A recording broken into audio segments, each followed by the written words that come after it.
Today is September 1st, which means back to school is right around the corner.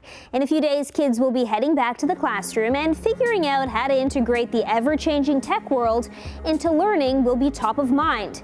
New this year is the explosion of artificial intelligence chatbots and how to track if a student has used it for an assignment. But it's not all bad when it comes to AI in the classroom. We're joined now by our media expert, Mohit Rajhans. Mohit, kids from JK all the way to university are returning to school next week.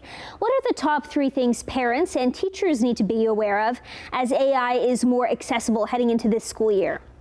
Yeah, that's a great question, Kelly. I think that a lot of the talk about AI has sort of been scatterbrained. You've heard a lot of negative reviews about what could potentially happen, but you've also heard about how things can totally help you and enhance your life. With schools in particular, I go by the acronym of rules, tools, and fools.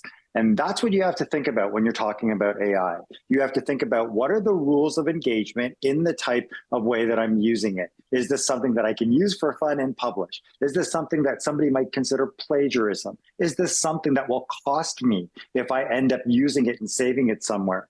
When it comes down to tools, there's plenty of tools where AI is already embedded in our everyday life. We use it in voice responses. We use it in the way that people understand that our order is ready for us when we go and pick up our personalized cup at our local coffee shop. There are so many ways that we love AI already in the way that we see it. We just have to understand what those tools are and how they're being upgraded and at what cost. And then finally, I said fools, right? Because the bigger danger right now that people are mostly worried about is deepfakes. And deepfake technology is really rampant when it comes down to everything from the way that people are being scammed right down to entertainment. So those are my rules of the road when it comes down to understanding AI for the new year. And Mohit, kids also have to have awareness of how AI works to be able to use it in the first place. So on the student end of things, how does digital literacy factor into success in the classroom? Well, I think the ask has to happen. There are many students who are going to schools and, they're of a generation where they had to wait for teachers to introduce technology and what technology was appropriate. I think COVID changed that for a lot of people. Hybrid learning was accelerated. And so now students have to know what they're able to ask for.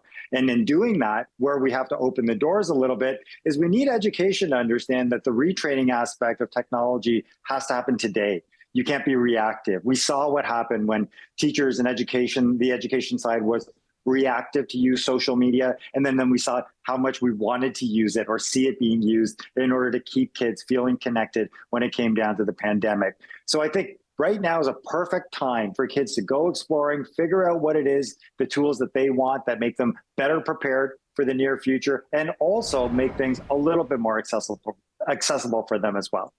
Is there any new tech that you can recommend to parents, students, or teachers that's becoming must-haves for the school year?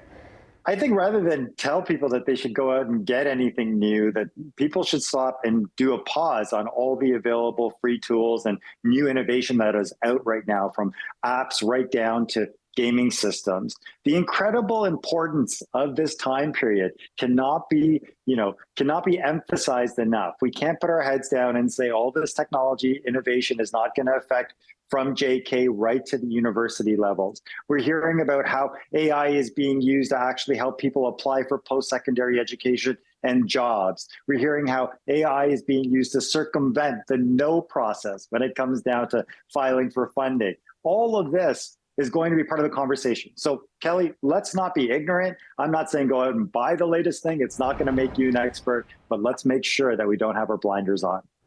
Thanks for gearing us up for back to school, Mohit. Our viewers can check out more of your insights on thinkstart.ca.